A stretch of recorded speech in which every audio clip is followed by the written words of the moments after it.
Et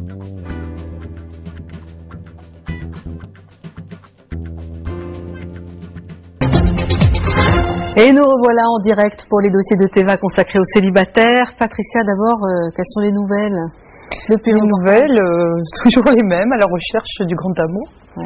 Mais plus par Internet. Je suis comme Ingrid déçue d'Internet. Donc je suis dans le club j'étais dans le club de loisirs, là j'y vais un petit peu moins en ce moment, mais j'essaye de reprendre des rencontres normales. C'est-à-dire la rencontre traditionnelle, en sortant plus, voilà. Parce qu'en fait, en étant sur Internet, sur un écran, c'est un peu s'enfermer aussi chez soi. Donc l'idée c'est de sortir et de refaire des rencontres comme on fait traditionnellement. Voilà. Alors Véronique Orniola nous a rejoint sur le plateau, bonsoir. Bonsoir. Merci d'être là. Alors vous avez fondé la première école de séduction en France, c'est ça? Tout à fait, en 95. Mais la séduction, est-ce que ça s'apprend?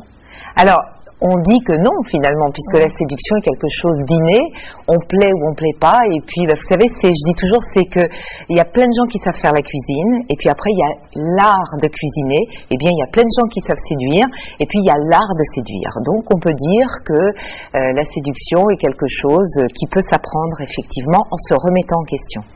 Alors il y a une phrase que je reprends de vous, vous dites que le plus difficile n'est pas de rencontrer quelqu'un, mais de plaire. Oui, bien sûr. Faire des rencontres, en tout cas, je parle au sein de l'école de séduction, puisqu'on a un stage très terrain, de mise en situation sur le terrain et non pas uniquement théorique en donnant des conseils. On a la preuve depuis plus de 12 ans que les rencontres marchent et que les plus belles rencontres, bien que je ne sois contre absolument aucun type de rencontre, se font par le biais du hasard. Et quand on sait il faut 3 choses pour séduire. Alors, pas seulement, parce qu'on va prendre des notes quand même. J'ai essayé d'être très concise. C'est pas seulement d'être jolie et de se relooker. Bien sûr, c'est très important aujourd'hui dans notre société de savoir se mettre en valeur, puisque la société est cruelle, elle vous juge. On voit bien dans le speed dating, on vous évalue. Vous avez 7 minutes pour séduire. Alors ça, c'est la chose la plus ridicule que j'ai jamais vue de ma vie. Autant plutôt aller sur Internet, ce sera plus efficace, et on ne peut pas séduire qu'au physique. Ça, c'est une chose qui est complètement ridicule, à moins qu'on soit complètement immature. Bon, maintenant, séduire, ça demande de la générosité, de la chaleur et de l'empathie. Ça veut dire que je séduis si je sais m'intéresser aux autres. Donc, je ne suis pas là pour juger l'autre ni d'être dans le jugement, mais pour d'abord m'intéresser à l'autre. Donc, pour les hommes, je m'intéresse aux femmes et je m'intéresse à l'homme et j'aime les hommes et j'aime la femme. Et à partir de là, je pense qu'on a un pouvoir de séduction bien au-dessus de la moyenne. Après, il y a j'ose, c'est-à-dire je vais agir, j'ose lui demander son numéro de téléphone, je sais la faire rêver. On a bien vu là dans le reportage que certains de ces hommes ne savent absolument pas faire rêver une femme.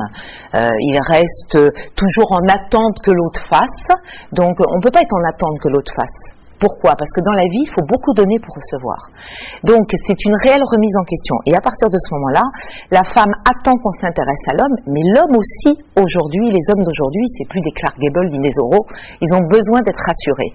Donc il y a une question que la femme se pose jamais, c'est je ne rencontre pas parce que c'est la faute d'Internet ou c'est la faute des autres, mais est-ce que moi, j'ai pas non plus un problème dans mon attitude ou dans mon comportement qui fait que je n'attire pas les bonnes personnes ou que je n'attire personne? Alors, voilà, est-ce que Patricia veut réagir déjà à ça, puis on va prendre peut-être une question Alors, sur Internet, quand on fait des recherches sur Internet, c'est ce que je disais tout à l'heure, il faut savoir s'en servir. Une fois qu'on sait s'en servir, bon, on espère sélectionner. Ensuite, il faut aller jusqu'à la réelle rencontre, parce que si on reste derrière son écran, ça ne sert à rien. Bon, et après, il faut le feeling.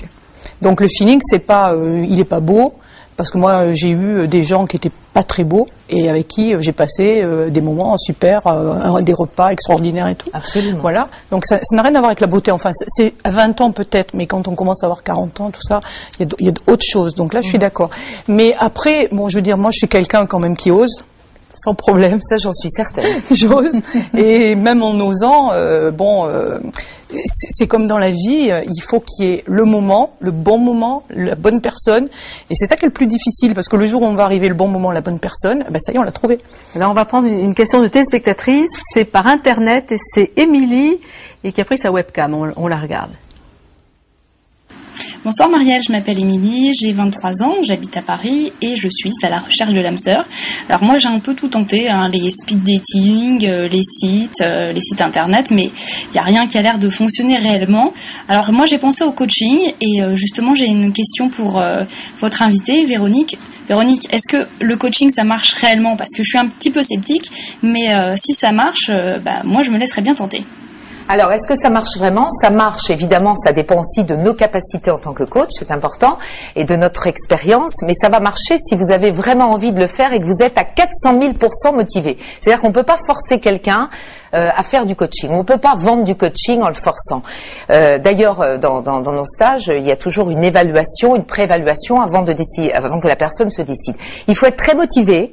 Il faut aussi avoir beaucoup de courage pour faire du coaching parce que c'est une vraie remise en question. C'est parfois douloureux, mais ça marche. Pourquoi? Parce qu'on ne triche pas, qu'on n'est pas assis dans un fauteuil en train de vous donner des conseils, mais qu'on va avec vous sur le terrain et qu'on va vous prouver que ça marche, mais que ça va être vous qui allez devenir acteur de votre vie et non plus spectateur en train de rêver au prince charmant.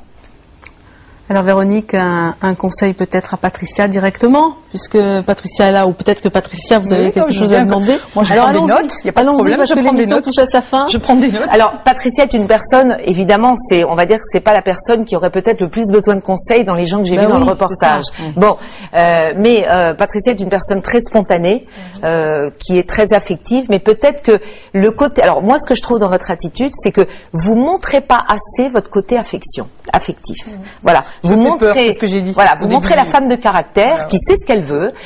Par contre, l'avantage, c'est que vous avez un côté très sensuel. Donc ça, je pense qu'au contraire, ça va attirer une certaine catégorie d'hommes. Mais vous montrez peut-être le côté trop voluptueux de votre personne, de j'assume ce que je suis, et c'est très bien. Mais peut-être plus oser montrer que vous êtes aussi quelqu'un de très affectif, de très enveloppant, et que vous pouvez l'aider à lui aussi, à lui donner beaucoup d'amour. Posez-vous la question de ce qu'il attend de vous. Oui, voilà, je suis d'accord. Bon, vous nous donnerez des nouvelles, Patricia? Tout à fait. On a un message pour vous quand même. C'est Gilles qui demande par SMS si vous seriez prête à changer de région pour un homme. Est-ce que vous iriez... Parce que Gilles nous écrit de Lille, il a 42 ans. Si c'est le grand amour, oui. Je change. Bon, en tout cas, un grand merci à tous d'avoir participé au dossier de Teva qui avait lieu en direct ce soir pour être vraiment davantage à l'écoute des célibataires. Merci à tous ceux qui m'ont aidé à préparer cette émission. On se retrouve la semaine prochaine pour un nouveau numéro des dossiers de Teva. Bonsoir.